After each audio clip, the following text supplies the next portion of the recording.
Hello, everybody. And just to confuse things, I'm not in Hampstead Synagogue. I'm in Bristol in the west of England. But so good to see you all. Mo'adim simcha, very, very happy Sukkot. I'm not in my Sukkah. We couldn't get all the gadgetry and gizmos in there. But I hope you're having a grand time of it. We're going around the world, everybody. And I was going to co-host this with Sarah Tuttle-Singer of the Times of Israel. And just at the 11th hour, she fell ill and hasn't been able to do this. Anyway, isn't this great? We can send her a global refuah shalema. She tells us it's not anything to worry about, but I hope this speeds her up with all of our good wishes from around the world. So we've got a grand audience from all over the place. And I'm co-hosting again with Penny Dunner, Rabbi Dunner from well, he's originally from the UK. There he is. But he's again in California. I'm here. There in Los Angeles. Hello, Penny. Good to see you again. Wonderful to be with you. This Succah Hop, you saw two. Maybe you didn't see one. But this is even bigger and better than we managed last year. We went all around the world, and we're going even further around the world this time. And we're going to start with going to Jamaica. We told you we're going to interesting places. We're going to Jamaica, and in Jamaica is the United Congregation of Israelites. It's a long-standing community. It's one of the oldest communities in the whole of the Western Hemisphere. And they've got sandy-floored shuls. They've got, oh, I can hear something going on in the background there. They've got sandy-floored shoes. That means when you go into shul, you take your shoes and socks off, and it's like walking on the beach. What more could you want?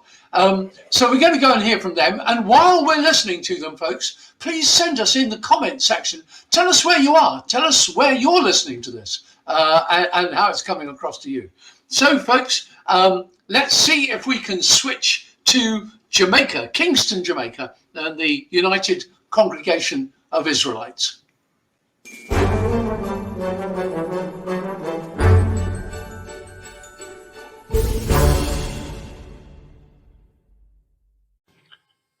Bendigamos a El Altísimo, al Señor que nos creó. Démosle agradecimiento por los bienes que nos dio. Alabado sea su santo nombre, que en nos siempre sea apiado. Hodulado nakito, kile olam hasto. We are celebrating on the Sukkah. Our Sukkah is made of coconut boughs, the leaves of the coconut tree, because they're the most common leaf that we can get. Well, I'll tell you what Sukkot means to me. It speaks to me of a time to come. It speaks to me of God's protection and presence over our people always. And that, even our bodies are temporary dwellings. This is a temporary dwelling, and we really survive and live by God's presence, by God's strength, by God's help. Sukkot mean to you? It means to me God's protection. As people of Israel, as Jews, were commanded to live, eat, sleep, and stay in the Sukkah for 7 days. And that just highlights that even we're exposed to the elements, God is protecting us. Okay.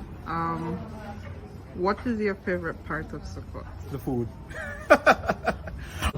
We close our normal Sukkah program by singing the Bendigamos, which is the old Spanish thank you for your meal, and giving thanks in that sense, which is an old traditional Sephardic tradition. And now we're singing it.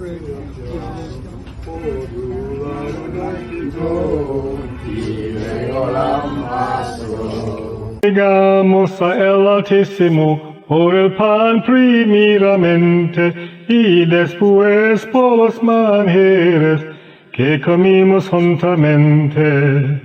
Pues comimos y bebimos alegremente su ser, nunca los falta, lo adora que es bueno y para siempre su merced. Dios bendiga la casa esta, que no falta en ella fiesta, tarde ni mañana ni siestanos, y todos hijos de Israel. Well, wasn't that Wonderful grand? stuff there, isn't it, Clive? Have you ever been to Jamaica? Yeah, I was there just 3 or 4 years ago in that community with them. It's a very old community, as I say. The Jews came to Jamaica escaping the Spanish Inquisition. They of course they went from Spain. That's where people turned up in Jamaica. And when the British took over Jamaica from the Spaniards, the Jews didn't have to hide anymore. It's remarkable that these communities have survived over so many centuries. I'm sure they've always struggled to find people, but it's amazing just to see Sukkot in such a far-flung location. It's wonderful, Benny. I'm chief executive of something called the Commonwealth Jewish Council. So I find these small communities, it's very exciting because, we who come from large communities, you think you need thousands and thousands of Jews to make something work. And yet out there you have these small groups. And we're going to shift across the world now. Look, I know we're all zoomed out mostly because of COVID, but this is the wonderful thing, isn't it? That we can just zip away from the Caribbean now and go to whizzo to Africa. And now we're going to Kenya, to Nairobi, another community hundreds and hundreds of miles from any other Jewish community, but still going beautifully strong out there. So now let's go over to Nairobi, Rabbi Nathaniel and Avital, the rabbis of the Nairobi Hebrew congregation, and they're meeting us with some of their members.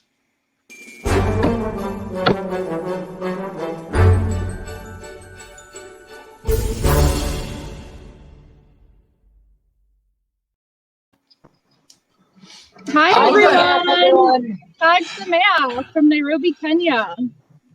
Well, I said we were going to. Now, this is a very, very little new member of the community. How old now? She's almost 11 months. Almost 11 months. There you are. Hasn't become very African yet, but on her way. So, Nathaniel, Avital, what are you going to tell us about Sukkot in Nairobi? You're there in your in Nairobi. Right? So first I'll tell you a little bit about our community here. We have about a few hundred Jews that are living here from all over the world. We have from Israel, from the UK, from the States, and from Kenya as well. And people from a wide range of backgrounds. And we kind of all get together here at the synagogue, at the community, and at the Sukkah. And it's really lovely. And for Sukkot, I can tell you we've only been here for 6 months, but what's unique here about Sukkot is we do every year a Sukkah building event with the whole community where everyone comes and the children make the decorations for the Sukkah and the adults build the Sukkah. And it's really lovely. And then afterwards, everyone can enjoy kind of a meal together in the Sukkah with all the decorations that they have made. So I don't know if you could see the sign behind me. It says "Welcome Ushpizin." I probably am blocking most of it. But that's actually a sign that the children in the Hebrew school that we just started have made when we were teaching them about Ushpizin. So it's really special to have that as part of our Sukkah and kind of knowing that, you know, we're passing on these traditions to the next generation. Yeah, Avital, this idea of Ushpizin is a lovely idea, isn't it? Not widely known, I think, of this mystical sense that when we sit in our Sukkah, we're going to be joined by all these grand characters from the Jewish past, Abraham, Isaac, and Jacob, and David, and Moses, and so on. What a wonderful idea to think that let's hope it's a wonderful idea. We're not intimidated by it, that they're sitting in our Sukkah with us. And we've just been in Jamaica, and they told us that they covered their Sukkah with coconut branches. That's the easiest thing they can get hold of. So I can see things hanging down there. What do you put on your Sukkah? These are palm branches that we actually pick here from the gardens. Our synagogue is on a beautiful compound with huge gardens. And so every year we cut down some of the leaves from the palm trees and we use that for the Sukkah. It's remarkable to me. I saw bananas hanging in Jamaica and I thought they just have to go out and pick them. We have to go to the supermarket and buy them. So, Kenya is just a cornucopia of fabulous fruits, isn't it? It's a little paradise, really, just burgeoning with stuff on every tree. So how wonderful to be in your Sukkah. Do you want me to show you? Can I show you around our Sukkah a little? Please do. Okay. Let me see. Let me just turn. Oh, I turned it off. Don't turn it off. That's not the right idea. Okay, you're turning it upside down, right? I wanted to turn it around. Okay, don't worry if you can't. Don't worry about that. We can see a paper chain in the background there. There we got beautiful. The sitting there. So you're not on your own. No. So we have our guests, our Ushpizin in the Sukkah. These are some of the members of our community that have joined us tonight. We're doing a little oneg in our Sukkah here with the guitar and everything. Lovely, so you can see the decorations here that we've made. Oh, great. Well, it's good to see that the kids are getting into it too and that you've got guests there. That's marvelous. That's wonderful. Well, welcome to the guests as well from all around the world. I don't know if they can hear us. They can hear you. They can. Okay, so it's good to see you and Clive, thank you for contributing. Clive, don't you find it remarkable that as different as all the Sukkot are, wherever we are in the world, they still retain a semblance of each other. They're similar to each other. And it's so wonderful to know that wherever you are in the world, you can be in Africa, you can be in the Western Hemisphere, wherever you're going to be, you're going to find a Sukkah, which is going to be very familiar to what you're used to. Penny, I just wrote this the other day, actually. You know, it's not surprising at all that Jews differ over things. I mean, we've been scattered all over the world for thousands of years, for goodness sake. Of course we're going to differ. What is truly surprising, as you just said, is how much we have in common. Wherever you go in the world, if somebody says, I've got a Sukkah, you're going to recognize it. It might have coconut branches rather than laurel leaves or whatever it is you do in your country, but you're going to recognize it. Just amazing how much we have in common after thousands of years of being scattered. It's just the most amazing, well, it's miraculous, really, I think. Totally. Folks, our next jump We've left Nairobi. You saw them. They're going to get into their food, I guess. But we're not going very far. We're now shifting over across a little bit of Africa to a country called Tanzania and a town in that country called Arusha. And there in that town is a small Jewish community which came into being because of Yemenite Jews that traveled across from the Yemen, arrived in Tanzania, and have slowly been living there over the last, I don't know, hundreds of years. But for about the last 100 years or so, they kept very quiet and kept themselves to themselves. And only recently they thought, wait a minute, there's a Jewish world out there and we want to connect to them. And they just built a synagogue in Arusha. And so we're going to go over to them. This is the B'nai Levi Shabazi. They're the leftovers, as it were, of this Yemenite community that arrived in Arusha. Traditionalist Baladis. So any other Yemenites on this call, you should recognize your family. So over to Tanzania.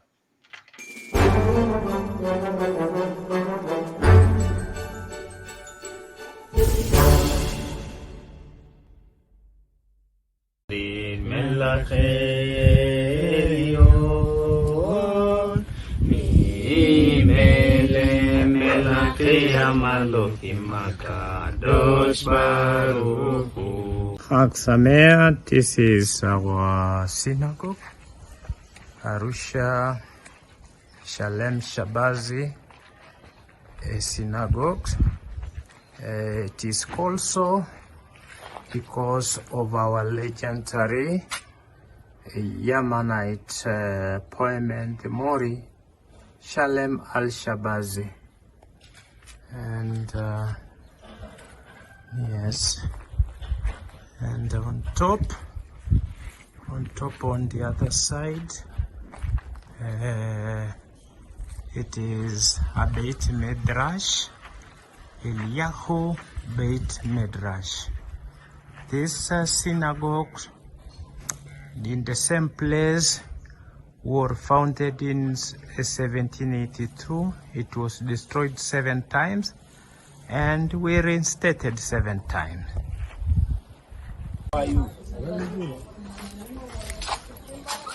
Sukkah,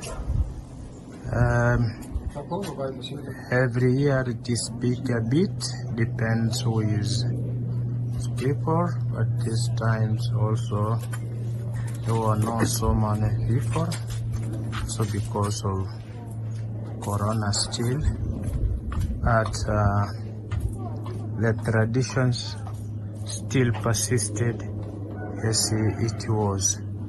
As you can see, we don't use chairs because traditionally our forefathers did not use chairs in the desert, so it was brought like this. We eat communally in the middles, and the carpet they were using before, they were skin hide, and which is resembling with the carpet now.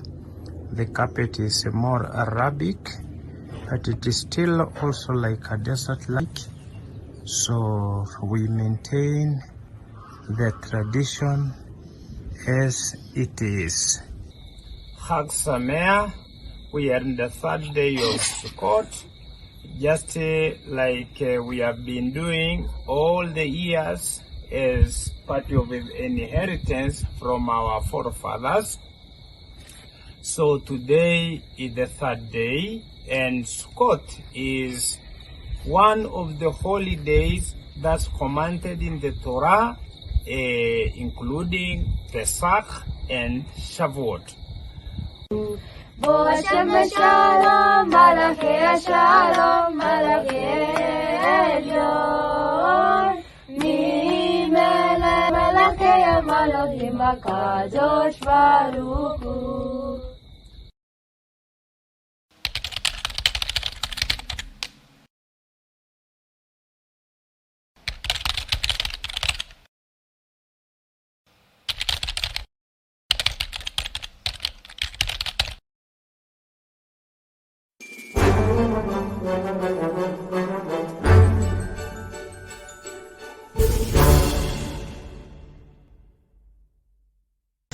name is Meira. I come from KKSY community. I wish you a happy Sukkot.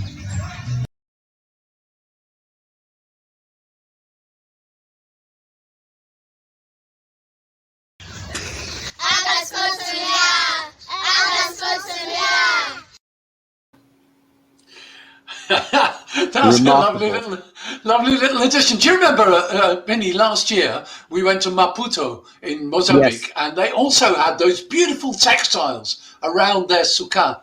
And that if we're trying to remember what it was like to wander in the wilderness, it must have looked a lot more like that than it does like our sort of steel and canvas things that we have. I think they were more tent-like than these constructed sukkot from wood and whatever, because they had to be transported from one place to another, and obviously they had to be very mobile, and using drapes and textiles, as you say, it seems much more authentic. It did, didn't it? Yes. I think we're seeing something. We're getting a little insight. For those of us who live in the over-sophisticated West, we're getting a little bit of an insight into how Sukkot perhaps really ought to work, I guess. But anyway, so that's a little bit of Africa. Look, guys, we're jumping about all over the place. We're now going to leap over to Asia, and we're going to India. The Mumbai Jewish community. In particular, we're going to the Magen Hasidim Synagogue in Mumbai. And we're going to see... I've heard of Belzer Hasidim, but I've never heard of Mumbai Hasidim. Well, there you go, Ben. It's a whole new experience. We've got that going. So let's see what India has to tell us.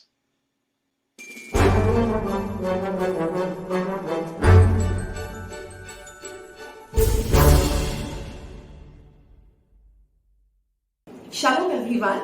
My name is Labana and I represent the small Ben Israel Jewish community of Mumbai, of about 2,000 people in Mumbai and Thane. I'm very, very happy to be a part of the Sukkah celebrations of the Succah Hop, and I'm going to share with you a small glimpse of what my community really did at the Magen Hasidim Synagogue during the Succah Hop or the Sukkah celebrations. Please join me. I am very, very happy to even let you know that yes, COVID hit us very hard in Mumbai, in Maharashtra, being on the top of the list of COVID casualties. However, the Ben Israeli community, by the grace of God and with the help and support of the international and the Indian Jewry, is safe and doing well today. Thank you for being with us. Wishing everyone a very, very Chag Sukkot Sameach.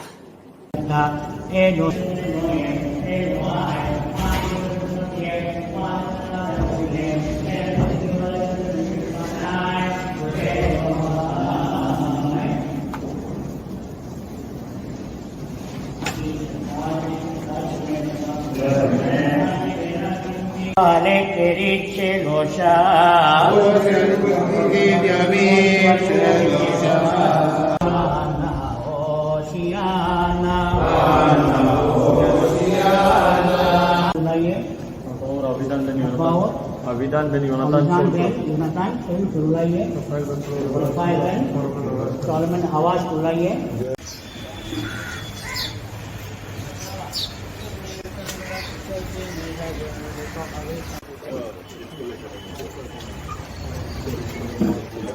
Shem Rabot, Shem Rabot, Shem Rabot.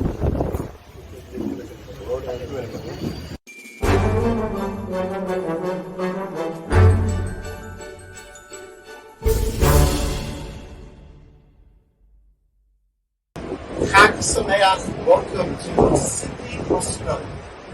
An honor to have you on our shores and a privilege to be part of this very special initiative. This is an initiative that really talks about the unity of the Jewish people, and I think there is a holiday that tells the heart of Jewish unity. It would have to be a holiday of Sukkot. Because after all, think about this for a moment. We take four special coins, the Lulav, the Esrog, the Aruvot, and the Hadassim, but we make the blessing on what? On the Lulav. Why don't we make the blessing on the Esrog? The Esrog is the most precious, perhaps most expensive of the four coins. Why is the blessing decided on the Lulav? And I think one of the very beautiful insights that I brought down is because the Lulav reaches out puts them ambassador in our heart. It points to them. Next week, he wants to be part of their lives. The Esther, on the other hand, as beautiful as it is, lives in its own beautiful box. It has a silver box, or a wooden box, or a velvet pouch. It's living in its own orbit, in its own home. The lulav reaches out and he connects itself to even those cards that are different to it, that look different, that behave differently. Really, Jewish unity is about being able to see how we are one with another unity, regardless of what walk of life they come from, regardless of how engaged they are. In the Jewish communities, wherever we are in the world, think about others. At times of trying, times of trouble, where they're crying for you, praying for you, at the times of simcha and happiness, we're rejoicing for you. This is the Yom Tov of Jewish unity. This is the Yom Tov for the Make the Blessing of Lulav that engages with others. And for the Jewish community here in the community out in London, we're all one. Let's remain one. Chag Sameach. God bless you.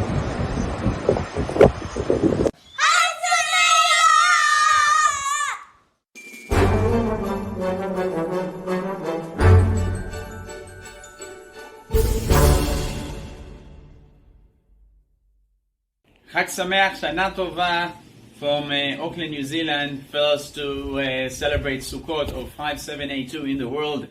Chag Sameach to all of you in the Commonwealth communities. We are at level 4 lockdown in New Zealand, and this Sukkah now takes us to the furthest we can get out of the home, out of our houses. No shul, but we do have Hashem dwelling with us in the Sukkah.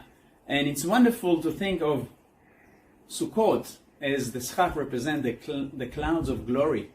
That actually we don't need much to feel secure and to feel protected by Hashem. When this virus is still ramping everywhere around the world, we feel perhaps scared, we feel perhaps it's challenging. But the Sukkah is a great reminder that actually Hashem is protecting us. Yes, of course, we have to do whatever we can to protect each other and protect lives. But first and foremost, if we have that beautiful security in Hashem, even a small sukkah with just a few leaves around can make us feel true joy. That's the essence of Sukkot, the time of our gladness. Wishing you all Chag Sameach and stay safe from New Zealand. Well, I mean, goodness, I don't know if you're feeling a bit head spun as we travel from India to Australia to New Zealand.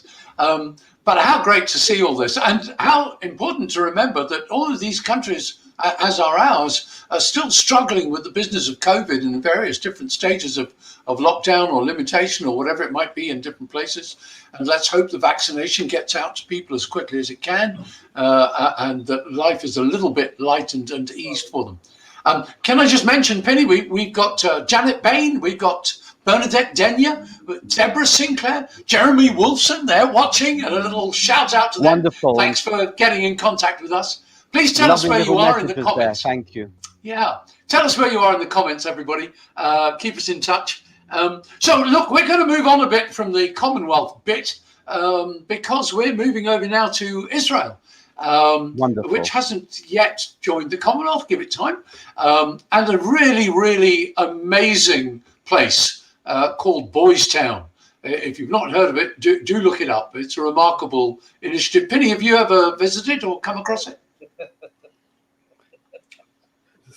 Penny, do you know Boys Town? I know Boys Town very well. You know that Boys Town, Jerusalem, is one of it started off as an orphanage, and it's now developed into a school for those who are underprivileged. It does incredible work for them, and it's had representation for funding all over the world for many, many years. And I'm really excited to see the children of Boys Town celebrating Sukkot, because over the years I've raised money for Boys Town. I'm sure you have, Clive, but we never really get to see it. When we go to Israel, we're doing other things. But let's hear from Boys Town. Yeah, let's go to them.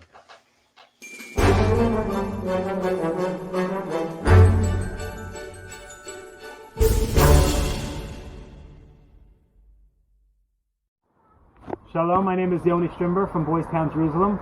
Very happy to be a part of the United Synagogue Succah Hop. Welcome to our sukkah here overlooking the Judean mountains. Boys Town, Jerusalem is a home away from home for almost 1,000 boys. Boys from limited backgrounds. We offer them limitless futures. Since 1948, the beginning of this state. Happy to be here with you today, together with our American friends, our British friends of Boys Town, of course, our Australian friends, Canadian friends, all worldwide people supporting our boys for many, many years. Coming up now, you're going to see a music video that our boys did for your enjoyment. I have to tell you, it was done before we had to worry about issues with the pandemic, but I'm sure you're going to enjoy this video, and it'll be a great thing to help liven up everybody's Chag. Chag Sameach and Happy Sukkot. ושמחת בחגיך והיית שמח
Wasn't that amazing? Clive, here we are. I mean, when you watch that, you think to yourself, come on, I wish I could do that. Oh, so talented. How he got any music out of that multicolored balloon, I don't know, but he did somehow. That was what a talented lot. What a great show. That's absolutely fantastic. A real refresher. Yeah, so nice to have that coming out of Jerusalem to all the Jews in the world. That was grand. And we're not leaving Israel yet because we're going to be joined by two Israeli comedians. We're not going to expect them to be very funny unless they want. But Avi Lieberman and Benji Lovett are going to be joining us. There's Avi and there's Benji. Well, I was just wondering whether you can be funny just at the drop of a hat. Has Sukkot got you down? I always love hearing an intro. We don't expect them to be very funny. That's the greatest intro I've ever given. And I have to say, I've never been live on any on any type of platform with people from prison before. So it was nice to see Australia and New Zealand. It was, if you guys can relate, we had somebody test positive way up in the north in the Golan Heights, and they closed down a lot. So they were just taking Australia's cue. So it totally made sense. Just shut down everything for one guy testing positive. So good for you guys. By the way, we've had the same thing. You know, we had somebody test positive and we had someone test positive in Alaska, and they closed down California. But the distance is greater. We just don't get it. Makes total sense. But it was good that the sukkah was there next to the rabbi in Australia, because they could just use that as an immediate prison cell. Just throw them in there, lock them in, and you're good to go. So yes, I'm here, by the way, from the famous Muffin Boutique sukkah. They were nice enough to let me come in and utilize their sukkah. One of the great, they gave me some cookies, which of course is fantastic. So yeah, one of the best Muffin Boutique with great restaurant. So they let me come in and use their sukkah around the corner. I'm downtown in Jerusalem. So you can see me walk by. It's great. Yeah. Right, that's great. Benji, where are you? I am on the roof of a building in Tel Aviv in my friend's sukkah. It's so windy that the sukkah blew over, so we've got it up temporarily, just for hopefully a few more minutes. But I think that's the whole point. The whole point of sukkahs is it's got to be temporary. Yeah, and in England, if it's not raining, it isn't sukkahs. Yeah, you fulfilled the mitzvah there, Benji, by being in something that really doesn't stand up to anything at all. That's great. I think it's brilliant of the Jews to have already, when people say it's better to meet outside, best not to be indoors with other folk because of COVID, and we're all ready for this, aren't we? Just build out, go and sit outside, COVID-friendly kind of arrangement. So how's COVID striking you? I mean, Avi, it seemed to me like you were a bit impatient with it. I thought I was impatient? Yeah. I mean, all this locking down every 10 minutes. Oh yeah, no, it's the greatest. Yeah, that's what do comedians love better than having your entire career taken away from you and not being able to travel or go anywhere? It's fantastic. So, what better way for something that has a basically no chance? It has a 99% survival rate. It's the greatest. So yeah, we love it. I read you as a skeptic there, Avi. Right. What about you, Benji? Yeah. Benji, you more submissive to the zeitgeist? You're accepting the way it goes, or yeah. I have not left my home in a year and a half, so if you could send some food to my apartment, that would be great. I've not seen a human being since March of 2020. Oh, how sad that the first human beings you should... Yeah, what a shame that the first human beings that you should see then are us. I mean, that's just sad altogether. But there are better ones out there, Benji. Don't despair.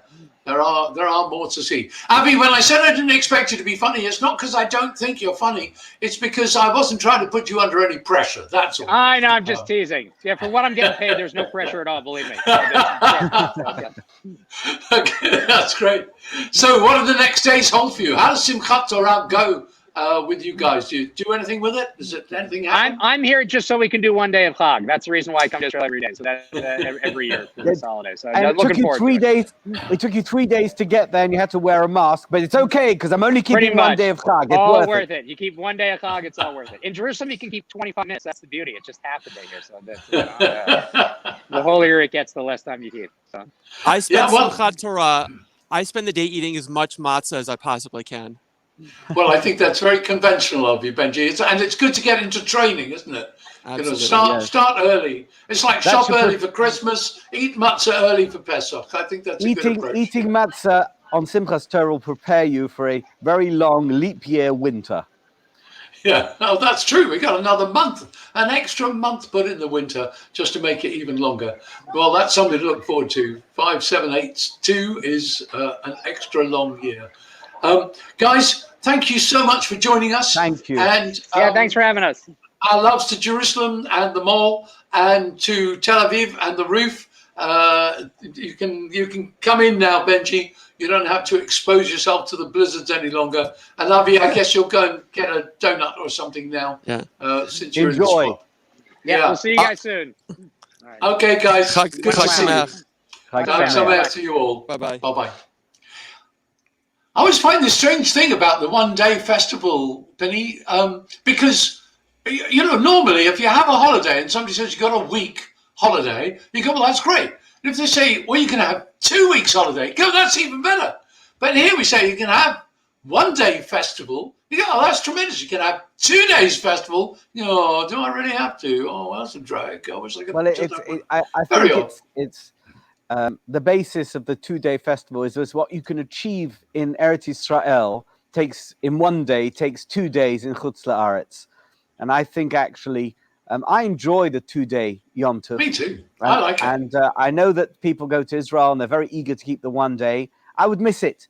I don't live in Israel. I'm sure one day I'll move to Israel and I'll keep 1 day of Chag. But I'm very pleased with my 2 day, and especially at the end of Sukkot when you have Shmini Atzeres, where you've got the serious day and you pray for the rain and you do Yizkor, etc. And then you've got the second day, which is Simchat Torah, which is just such fun, and it can focus on the fun. So I think that splitting up the 2 days, and especially at the end of Sukkot, makes a lot of sense.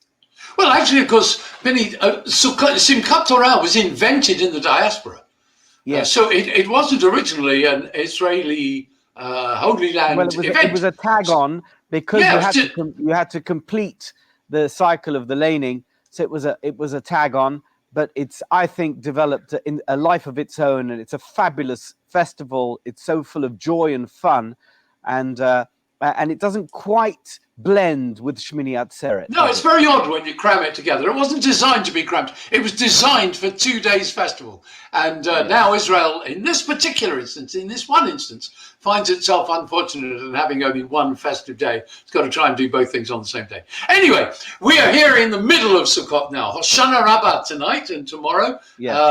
Mostly not paid much attention to by a lot of people, but a real buzz of a day, really.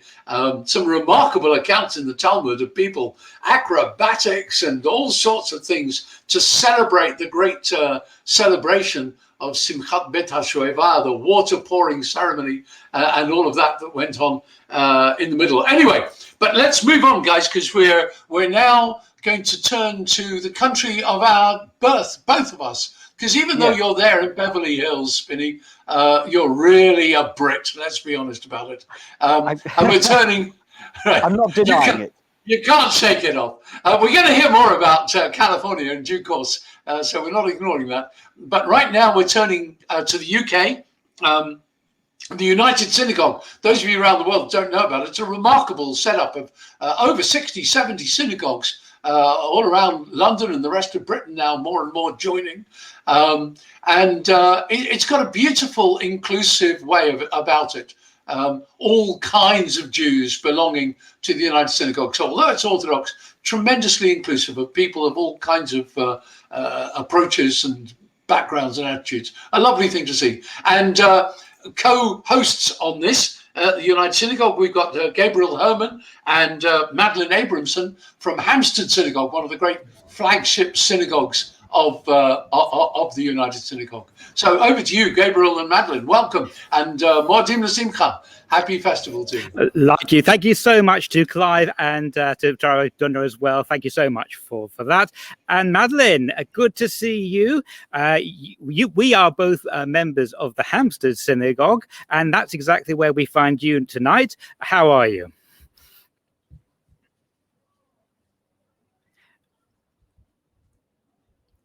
I'm finding it hard to hear you. I'm wondering if there's a issue. You hear me now? Should be fine. You can yes, hear me. Fine Great. now. Yeah. Okay. Modim l'simcha to everybody, and how wonderful to be on an international stage. And Gabriel, where are you? Well, I'm Why actually. Are you not at Hampstead? Good question.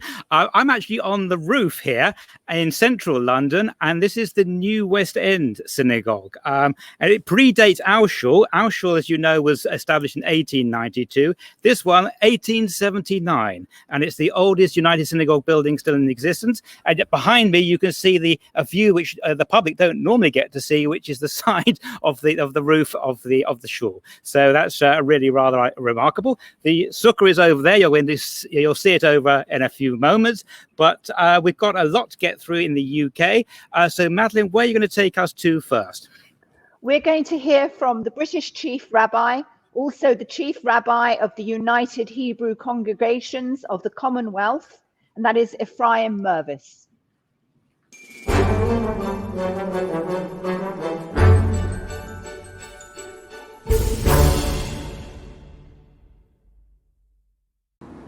I would like to congratulate everyone responsible for planning and staging this wonderful global Succah Hop, and thank you to all of you who are participating right now. Sukkot is a festival which reflects our pride in being Jewish. You see, the precept, the mitzvah to dwell in a sukkah is one that can never be kept a secret. You can't have an underground sukkah. That's because in order for a sukkah to be fit and kosher, it must be open to the elements. People must be able to see it. So therefore, through the festival of Sukkot, we're making a statement. We are Jewish and we're proud of it. At the same time, Sukkot is a festival which inspires us to be responsible to all of humankind. In temple times, 70 sacrifices were brought as a symbol of the 70 original nations on earth. So therefore, through Sukkot, our tradition is calling upon us to be responsible to our own identity and through our Jewishness to be a blessing to our environment. I would like to congratulate all of you and your communities for doing just that during this very trying and challenging pandemic period. Congratulations for taking your communities mechail el chail, from strength to strength despite the pandemic. And in addition, thank you so much for the chesed, the acts of altruistic kindness, which you have been showing towards all those around you. Please continue to invest in your communities and to guarantee that we will have strong and vibrant Yiddishkeit right around the world. And please do continue to recognize that every single human being on earth is created in the image of God, and therefore please carry on with your wonderful acts of kindness towards one and all. And please God, by the time we reach next Sukkot in 1 year's time, may we have a stronger and healthier world to live in. Chag Sameach. Well, thanks very much there to the chief rabbi. Madeline, last year, do you remember the chief rabbi couldn't get into his sukkah because it was pouring down with rain? And just to let you know, I've got my umbrella just in case. So this is London, we can promise you that. Okay. But we've had a wonderful sukkahs, haven't we? Unlike Israel, where they're being blown off the roof, it's been really mild here this year. But we'll have to pray for rain. We will have to. You're absolutely right. Okay, where are we going now? We're going up north to Manchester and the Manchester Jewish Museum, where I hope Dara Loughlin is waiting for us.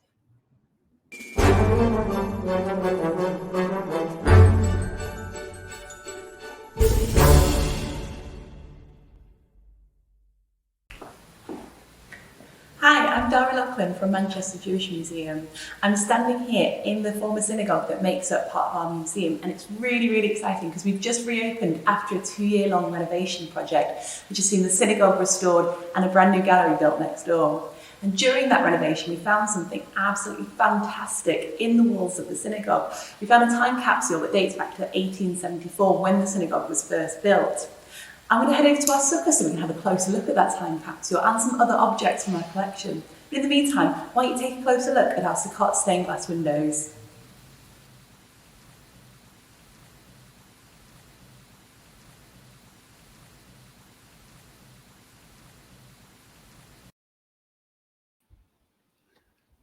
Hello, can you hear me all right? Absolutely. Welcome to the show, Dara. Wonderful. Thank you so much for having me. So I promised a closer look at the time capsule, and here it is. So we found this in the walls of the synagogue. So the synagogue itself, it's the oldest Sephardi synagogue in Manchester, and it was built in 1874. And that's when we can see some coins in here that date back to the 1870s as well. Most frustrating thing is they haven't actually been able to open it yet, because you can see the wax seal is completely intact. So we're going to need some special assistance, I think, to try and open the time capsule. But yeah, very, very exciting. What could possibly be found inside, we wonder? I know. Well, because we can see some newspapers, we can see some synagogue minutes from as I said, from the 1870s, but we don't know if there's anything inside of that. So it's very, very exciting. It's like a little treasure chest, but it's just amazing. It survived that long. It survived both world wars. It survived all the building work that was happening. So yeah, it's just amazing. And you're sitting in front of a sukkah, aren't you? So this is used for educational purposes, or? I am. So the building is sort of a sukkah within a sukkah. So the building that I'm in is the sukkah that was attached to the original synagogue. So it's sort of on the back of it, and the roof would have been completely retractable. So we've sort of, during the renovation, kind of wanted to pay homage to that. So you can see there's an open skylight, which is sort of open to the elements which we've built our little temporary sukkah on today, which we've had people coming and helping to decorate. So yeah, it's been a really, really fun day. Well, I can see that you're wearing some white gloves, which are very fashionable, but I suspect that's because you want to show us some artifacts. Absolutely. I've got my magician's gloves on. So I've got a couple of other things that I can show you. So I thought I'd go with this one next. So I'm sure you can tell what this object is. Madeleine, we know what that is, don't we? Well, I'm hoping it's one of these. Absolutely. So it's an etch box. So you can see it's got some floral. Oh, wonderful! It's got some floral decoration. It's got a little lion on the lid as well. We think this one actually used to be a tea caddy or a sugar caddy. You can see it's got a little lock on the front, and we actually don't have the key for it. So there's something inside it, and I'm hoping it's not an etrog, because if it is, it'll be rather an old one by now, I think. So we think it used to be used a couple of those as well. Very old etrog. So this one, it was brought over by the donor's grandfather, who was called Jacob Schleisinger, who came from Austria to Manchester after the war in 1946. So him and his wife Mika had survived the war in a ghetto in Budapest. So they came over, and then their grandson actually donated this to the museum. Lovely. Just to let you know that Delia Atias Fishman is watching, and hi to you, and also the Singer family in Israel. Welcome to the program, to you too. Dara, what else have you got for us? So I've got one more object to show you, Gabriel. So I know we've gone to a couple of different big cricket playing nations tonight to see their sukkahs. So I'm hoping you'll be able to recognize what this was used for. So this one's a really interesting one. So it's got the initials MK sort of stamped into the back of it. So this was from Michael Krieger, who made this board. He made it as a washboard to give to his brother. And his brother, Leon Krieger, brought this over to England when he came from Russia. And so once he got here with this washboard, he was seeing all the children in the street were playing lots of cricket. So in Manchester, you have something called Ginnell cricket, which is the sort of alleyways behind houses. And it was really popular to play cricket there. So this was sort of a washboard fashioned into a cricket bat, and then was donated to us. So we have this wonderful object with a really, really lovely story behind it. So it's sort of, it looks obvious at first, but then it's not quite what it seems. Wow, that's really impressive. And in fact, you use the word ginnel, which is like a back passage, isn't it, behind houses. And the only reason I know that, of course, is that Manchester is home to the world famous television soap Coronation Street, and there's a ginnel behind there. So that's what we're talking about here. Yeah, so yeah, you'd call it an alleyway, really, but yeah, Manchester phrase is Ginnell cricket. Oh wow, very good. All right, lovely. So Dara, thank you so much. And of course, maybe we could all come together and have that massive reveal to see what's inside that little the time capsule. Absolutely, I'll keep you updated, and when we manage to open it, hopefully we'll all be able to share the moment. So thank you so much for having me. Thank you very much. And thank you very much to Dara Laughlin from the Manchester Jewish Museum. Madeleine, are you okay now? I think we lost our connection. Yes, Hampstead decided to drop out. I'm back. And okay. We got our lovely etrog sitting around. Right. Have you now switched the lights off? No, I don't know what's happened. This is evening show. It'll come back in a minute. All right. We'll keep going. Where are we going next? Well, I'm going to ask you that. Well, I think we're going to hear some music now, aren't we? We've got a message from the Alma Primary School. Is that right? Oh, right. I think you're right. I think we just got a message in from the Alma Primary School, and then we're going to go downstairs to see the New West End Shul. Over to you.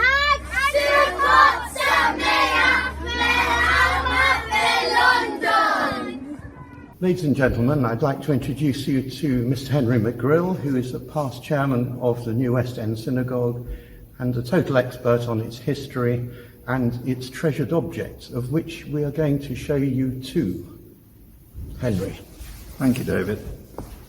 We were looking for items that were relevant to Sukkot, and amongst the valuables, we don't have a lulav, but we do have this beautiful silver esrog box, complete with esrog. This was donated to the shul in 1901 to commemorate the bar mitzvah of Ernest Haynes, who we believe would have been a son or possibly grandson of the first chazan of the shul. It's usually kept in the safe and hasn't actually seen the light of day for some years now, but it's very nice to have it out again. Secondly, we have a breastplate. This is not specifically for Sukkot, but it has, as you can see, a panel whereby you can change the name on the front to suit the occasion. This is gold plated onto silver, filigree. It was in the shul inventory as Hamburg 1860 until it was looked at by an expert who said that was probably a typo. It should have been 1680. So this is late 17th century.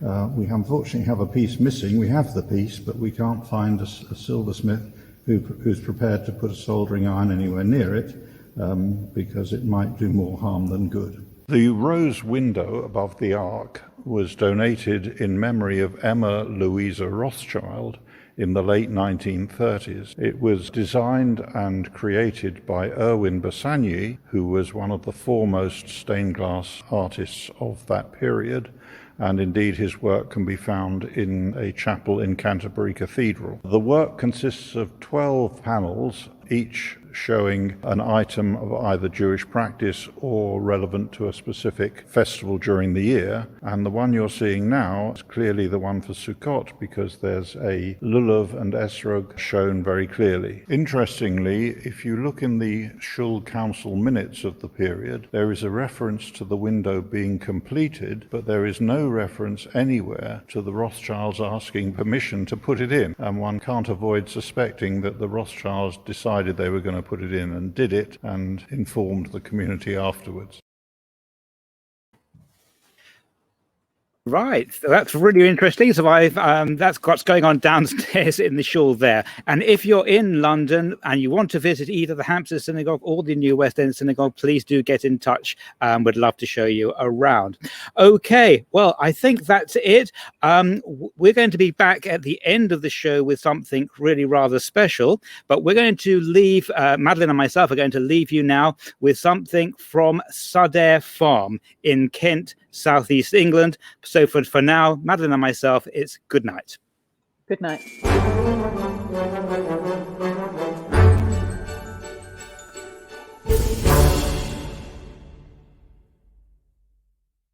Hello, I'm Talia and I am filming from Succah Farm, which is the Jewish farm in Kent.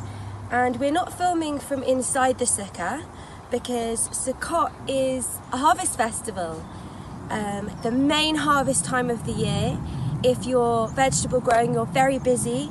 You're harvesting the rest of your summer crops, like your beans and your squashes, which I'll show you a few. Like this beautiful squash over here. We have loads of these.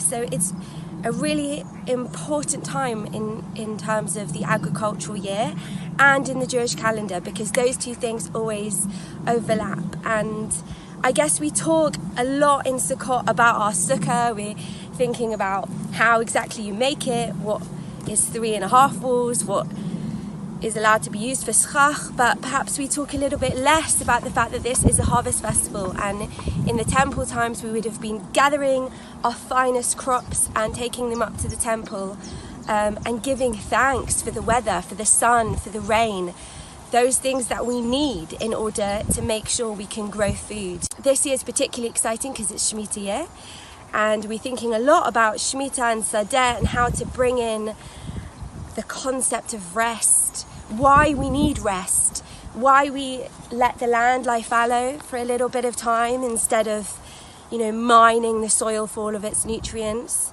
how we can maybe think that we're partners in this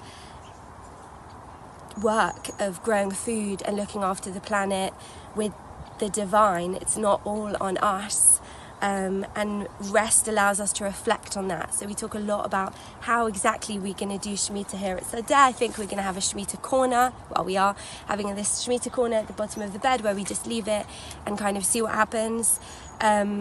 It's very important in terms of biodiversity. All insects and birds need areas that you leave. So this is an exciting time to do that. And I am now just going to show you our special guests who also live at the farm, the chickens. These are our chickens who also live at Sadeh. We have one beautiful cockerel called Georgie, and the rest are lovely rescue chickens who used to be battery hens and now live out a happy sunny retirement. And they also very much enjoy Sukkot because they get to eat all of the windfall apples. Well, Sadeh Farm is just inspiring. I mean, it's the most remarkable thing, and people might have seen running along the bottom there. It's possible to go have a holiday. They've just opened a holiday home, a hotel there, so you can go and spend time on Sadeh Farm. It's a Jewish farm. It's very aware of Jewish issues. It's of course concerned about the environment. And this lovely, exploring the idea of Shemitah. Those of you not familiar with that, the idea that every 7 years the land of Israel should be left fallow, shouldn't be exploited. Well, how you work with that in the English countryside, I don't know. But nevertheless, it's a really important idea. And as we worry more and more about the environment, it's really worth thinking about that. I also noted, Penny, that they were talking about old synagogues. The one in Manchester, founded in 1874. The New West End, it's called, founded in 1875, I think they said. Here in Bristol, next Sunday, we're celebrating our 150th anniversary, founded in 1871. So we're older than any of those. We're going to have the wonderful choir from the New West End Mosaic Voices coming to join us for a civic service there. We've got messages I can tell you this, that 150 years ago, there were almost no Jews in Los Angeles. There's certainly no synagogue. And all the Jews of California more or less lived in San Francisco, but the whole of the Californian population, European population, only began in 1849 with the gold rush. So we're quite behind you in the history stakes. Yeah, well, that's what I was going to ask, actually. Does California have any of that history? We're coming over to your neck of the woods now, Penny, because we're going over to the Western Hemisphere. We were a bit on the edge of it with Jamaica right at the very beginning, but now we're plunging properly into the Americas. And we're getting messages in from Africa, from Canada, people telling us that they're watching us in different parts of London and the UK, other places too. Please do tell us what's going on. I've just got a message here from India as well. So now over to the Americas. I think we're going to be in South America. We're going to Buenos Aires. Yeah. Penny, lead us in on this. Is it the Buenos Aires video first, I think we're going to see? Yeah. The Argentina.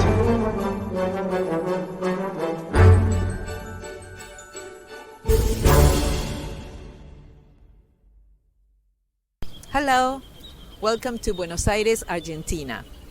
My name is Claudia Erkman. I'm a tour guide, and I'm very happy to be part of this global Succah Hop. I would like to tell you about the foundation of the Jewish community of Buenos Aires. It's a very symbolic story, especially as we are celebrating Sukkot. We are now in the Recoleta district. It's a very French-looking district, expensive, very beautiful, but during the 19th century, it used to be the border of the city. The tree that you see behind me is the biggest and oldest tree in the city. It was planted in 1800. It's a rubber tree. In 1860, it was a regular tree. And that same year, there were only 6 recorded Jews in the city. One of them, Henry Joseph, an Englishman, came here during the high holidays and sat under the tree and started to pray with his prayer book. He didn't want to be bothered by other people in the city, so he came to the border of the city. He started to pray, and when he looked up, he saw another man doing the same thing with the same book under the same tree, and there were only 6 recorded Jews. So he approached, they started talking, and they made a promise to gather 10 Jewish men for the following high holidays to pray together. The second man was Louis Brie, a Frenchman. They made it.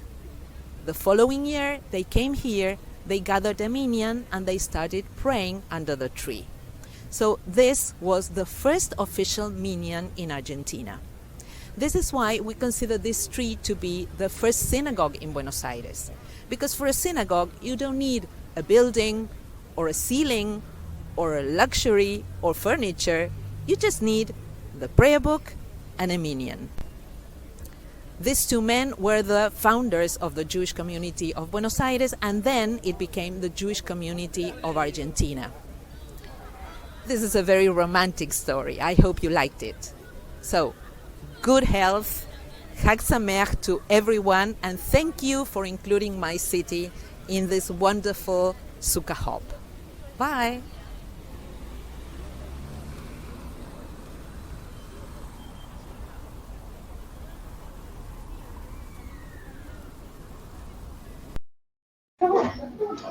Oh, Claudia, that was a lovely story, and what a beautiful city Buenos Aires is. We can see you're outdoors. In the Succah, you're in the Succah in Buenos Aires. Yes, I am in the Succah in Buenos Aires. First, let me tell you that I congratulate you on this event. It's so exciting to be part of it. Thank you for having Buenos Aires as part of your Succah Hop. And yes, I am in a sukkah in the outskirts of Buenos Aires with the Image family. They are almost 30, and they had lunch already. And so they had asado, Argentinian beef for Sukkot. And we are very happy because although we have to thank, I was listening to Talia that we have to thank for the rain because of the harvest and everything. We are thanking for the sun here. It's beautiful weather. Weather is one of the best things we have. And so we are very happy to be here with you. Well, it's lovely. The Buenos Aires Jewish community is a remarkable community. It's got amazing facilities. It's got wonderful people. And as you can hear in the background, it has wonderful conviviality as well. Very warm and friendly community too. Claudia, thank you so much for joining us and bringing us to South America and to its major community of Buenos Aires. Wonderful, wonderful place. Thank you. Thank you for having us here. Thank you so much. Thank you. Right. Well, Buenos Aires, beautiful air, lovely atmosphere. And there you are in Los Angeles, the Angels, the Spanish is a City of big Angels, deal that's around right. there, yeah. So we're going now, we've gone from South America, we're going all the way, we're going to overleap the United States, and we're off to Canada. Not only Toronto, which is over in the east of Canada, but all the way across Canada as well to the west. And what I have to say, I think, is the most lovely city of Vancouver. Anybody who has not been to Vancouver Airport hasn't lived. That is the greenest airport. That might sound like an odd thing, but it is the greenest airport on the planet, Vancouver Airport. But anyway, we're going to Canada. Let's see what happens there.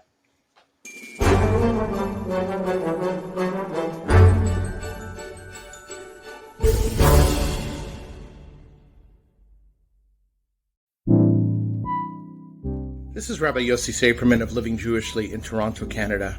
Sukkot is a unique festival in that it asks us to leave our home and risk the outdoors for the purpose of remembering that there was a time when we as a people were vulnerable.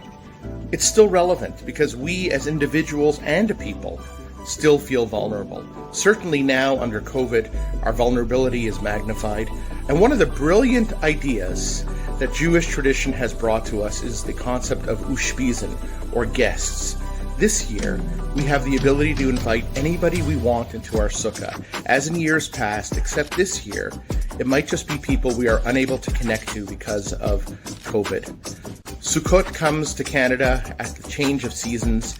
It's a difficult time sometimes with regards to weather, rain, chilly, and so on. But nothing warms our heart like being able to know we're part of a greater Sukkah, the Sukkah of peace, in which the world is enwrapped with the covering of peace, in which our family lives return to peace and health. The Sukkah is the moment in which we appreciate the harvest of our lives.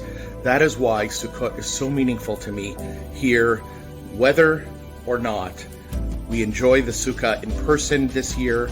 We still feel the connection to all the people under the great big tent of care and meaning. Chag Sameach. To our Sukkah in Vancouver, British Columbia, Canada. We need some light here. I would like to begin by expressing our respect and gratitude for gathering on the indigenous lands of the Coast Salish peoples, Tsleil-Waututh and the Musqueam, traditional lands. We pay our respect to their elders past and present. And we remember those who settled in the land of Israel at the time when they were using sukkahs. You're back. Oh, that's marvellous, isn't it? And how lovely in that last message to respect the folk who had originally been, I mean, so many of our countries all around the world taken over by new folk. And a lovely message there from Vancouver. And how nice too to connect it to the Sukkot Shalom, the overall Sukkah of peace that we pray for. Thank you, Rabbi Yossi, as well. Penny, we're now going, I think, to New York. We're going to New York. You know, Clive, the largest Jewish community or collection of Jews, population of Jews in the world outside of Eretz Israel is in the New York region, New York, New Jersey, what we call the tri-state area. They don't know exactly how many Jews, but it's probably close to 1 million. And they are every conceivable type of community and communal life in the New York area. And of course, Jewish food of every conceivable kind. And you can go to multiple different areas and see thriving Jewish life. And if you would today be driving down the streets of Brooklyn, whether it's in Borough Park or Williamsburg, you'll see Sukkot on the streets and people walking with their lulav and etrog, and it feels like Jerusalem. Of course, it isn't. But that is where the center of Jewish life is in the United States. I live at the other end, as we'll talk about in a minute, I live at the other end of the United States on the West Coast, but we're going to go across to the East Coast now, and let's hear a little bit from there.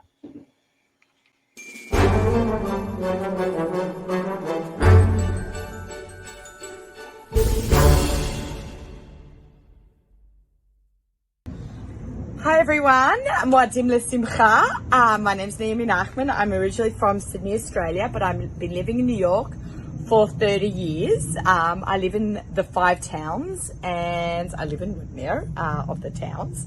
And this is my sukkah. I'm going to give you a little tour. So I always like to have a little bit of a motif. So I worked with this company, and it's called Sukkah Murals, and they create like these giant canvas posters of Yerushalayim, and you can pick what you want. So I have an Instagram account. They asked me to show all my followers as well their company, and they have these beautiful posters. There's one, and here's one, another one over here. That's Yamin Moshe. Obviously the other one was the Kotel. This is Yamin Moshe. It's like you're walking through an alleyway. But I wanted to take that theme and decorate it out. So I got these vines from Amazon, and I hung them. So it looks like the leaves are like 3-dimensional with the picture the plants stemming from Yamin Moshe, and then I kind of carried the theme over, and I got these beautiful leaves, more hanging leaves, and then I have my picture of the kotel. I felt like, you know, we're close to the kotel, but we're far away because of Corona, so that's why I chose this image. It looks like you're there, but it's a little bit blocked from the arches, so it was a good tie-in. And then I got also these on Amazon, these green, grassy looking mobiles. And then I decorated my table. I got this beautiful new tablecloth. It's got a bit of texture. It was green. I love green and silver, so it's, if you can see, it's green and silver. And then I made these. These are DIY. These are actually Beetology juice bottles. They had like beet juice in it. So we finished them and I saved the glass jars, all about recycling. And then I went to Costco and I bought flowers, and I made my own little flower vases, and I have 4 of them, and they go on my table like that. And yeah, that's my sukkah DIY. The whole thing probably cost me about $30 to create, plus these sukkah murals, which I did as a collaboration for Instagram. So that's my sukkah. I'd love to invite you all to my sukkah and have a drink and refreshments and cookies and cake. I love to cook. I love to entertain. I wrote some cookbooks. I hope you're following me on Instagram. We love food. We love to entertain. So Shabbat Shalom and Chag Sameach. Well, that's an Aussie gourmet in New York. Penny, you said that there were, you thought about 1 million in Jews in the tri-state area. I'd heard figures like 2 million, so I don't know. As far as I can see, we seem to have lost Penny for a moment.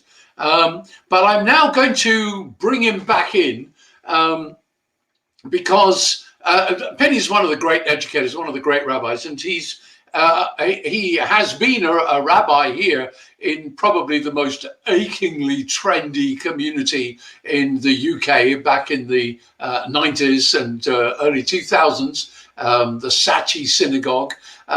He has a wonderful way of lifting a community and inspiring it and enriching it. Those of you who don't know, he's part of the great Dunna rabbinic dynasty. So you know, he's just the latest incarnation of that. But Penny now is the rabbi of the Beverly Hills Synagogue. If he's not in achingly trendy places, he's just not at home at all. But now we have Penny in Beverly Hills. He's not very suntanned. No. Well, you know, it's a little gloomy. You want to give us a shot of the sky here? It's a little gloomy here today in Beverly Hills. It's going to take a bit of time to get sunny. Sometimes it only gets sunny after 10, 11 o'clock. But we have about, I have to tell you, raining in California maybe 10 days a year in Southern California. So Sukkot is the perfect festival for Southern California. I'm going to invite you into my Sukkah. Carly, long-suffering Carly here is the one who's taking care of the camera. And she's done a lot of the work behind the scenes together with Gabriel and others to make sure that you have this fantastic international Sukkah Hop today. I'm going to take a little tour of my Sukkah. You mentioned the rabbinic dynasty. Here we have a picture of my late grandfather, Rabbi Joseph Dunner, who was the rabbi of the Adas community in Stamford Hill. He's there together with my late brother looking at an estrog.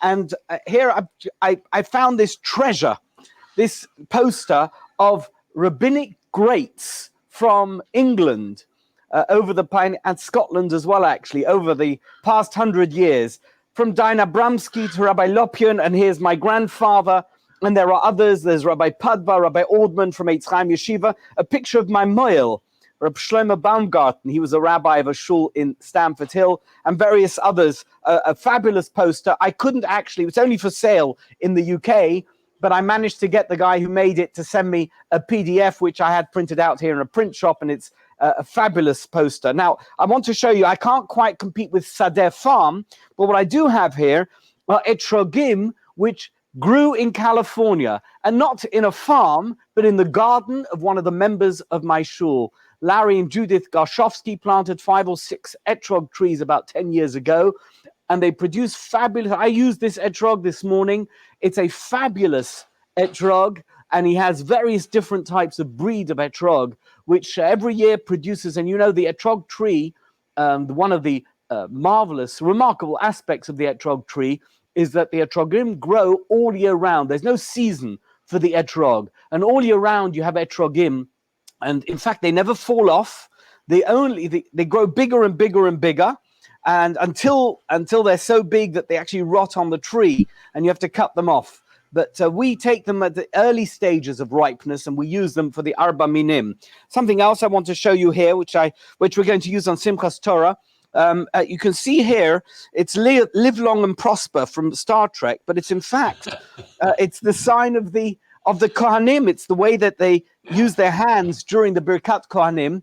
And the president of our shul, Steve Dorfman, is a Kohen. I alerted him to this. He bought 10 pairs to give to our Kohanim for Simchat Torah. They're all going to be wearing these socks, because of course they don't wear shoes when they do Birkat Kohanim on Simchat Torah. I thought it was available on Amazon. I'm not selling it. I make no money from it. And one last Penny, thing according to the tradition, Penny, you're not supposed to look at the Kohanim. So we have to take their word for it that they're wearing these socks. They'll be wearing those socks. Yeah. But one last thing I want to show you, and I noticed in all the Sukkot that we were in, we saw these chains, these lovely looped garlands with the little pieces of paper that get stuck together, and each one creates a loop in the chain. And we've got one here stretched all the way across one wall of our sukkah. It was made by my 2.5-year-old grandson, Joseph. And Joseph made this chain.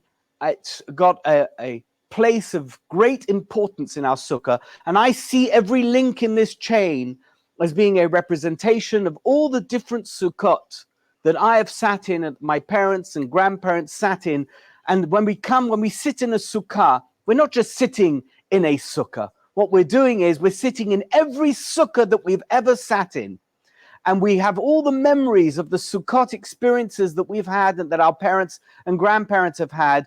And in fact, some of the links of the chain are the future Sukkot, next year's Sukkah, and in 10 years' time. And perhaps even when I won't be in a Sukkah anymore, but my grandchildren will be a link in that chain that takes us all the way back to the Sukkot that we sat in the wilderness during the 40 years when we were after leaving Egypt and before we entered into Eretz Israel. So the Sukkah is really the embodiment of the Jewish experience. And as we face a winter, we sit in this quite temporary space, but we know that God is with us, and God is behind us, and God is protecting us, like the Ananei HaKavod, the clouds of glory that protected us in the wilderness, which Rabbi Akiva says in the Talmud is what the Sukkah represents. So Clive, it's been a wonderful journey.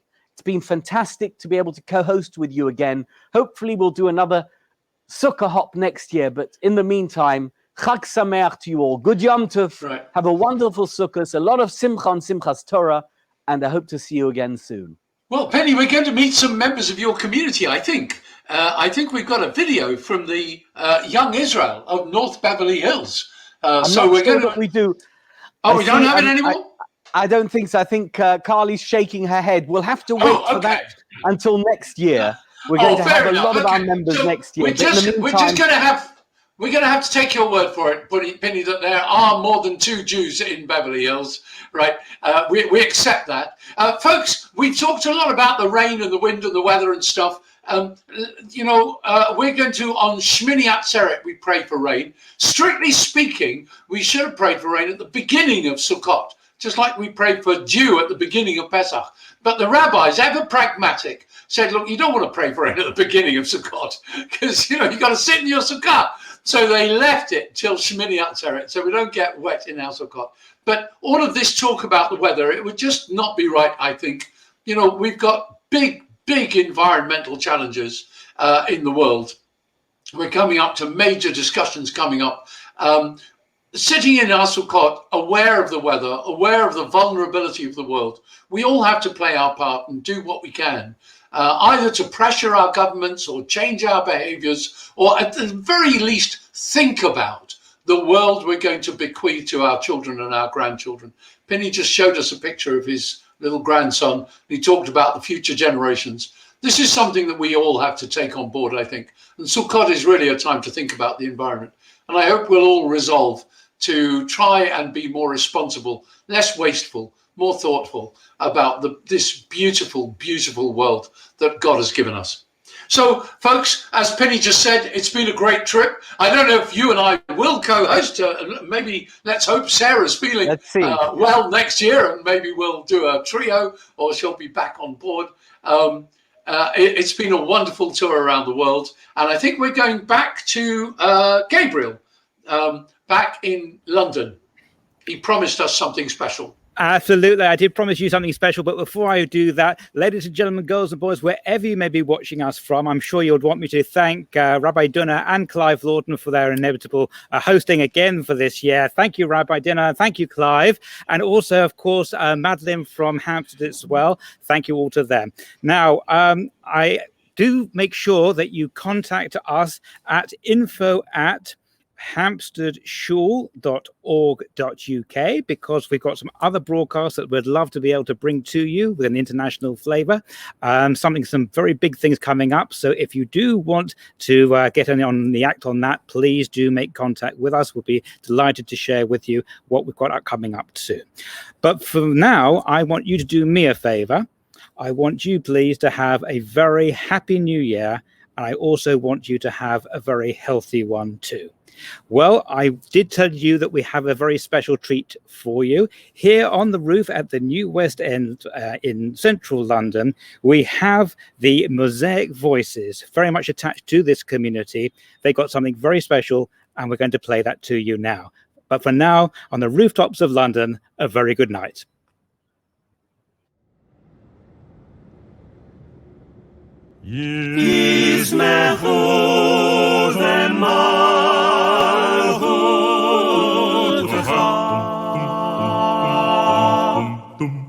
ישמחו במלכותך שומרי שבת וקורא עונג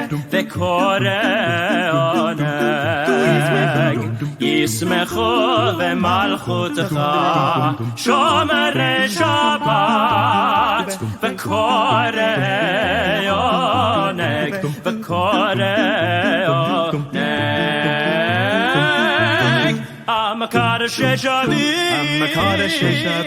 Amakadosh Shavi, Kulam Yisbeu Vayitango Mitovecha Yismechu V'malchutecha Shomerei Shabbat V'korei Oneg V'korei Oneg ישמחו במלכותך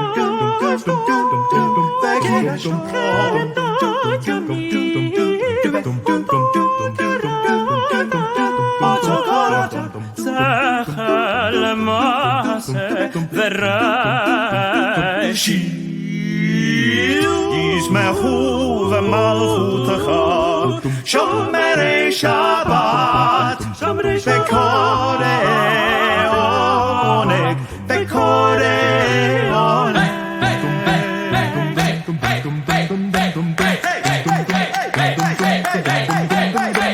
ישמחו במלכותך שומרי שבת וקורא עונג וקורא עונג וקורא עונג ישמחו במלכותך ישמחו